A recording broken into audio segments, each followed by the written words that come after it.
នេះគឺជាទំនប់ស្តុកទឹកបាទហៅថាក្ពេងពួយបាទនេះបែកខាងកើតបើខាងលិចហ្នឹងគឺខាសអស់ហើយដោយសារវាបានដាច់ពីគ្នាតែខាងកើតមានដីកាឡាធំណាស់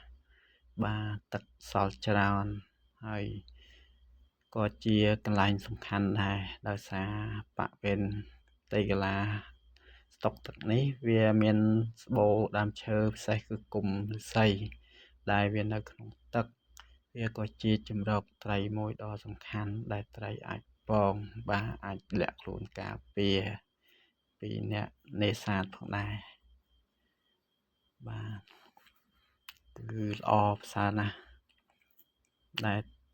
ទឹកវាជាជម្រកត្រីអាចពងបានដែលមិនឲ្យធ្វើត្រីនៅទីនេះបាទវាត្រូវផុតពូជ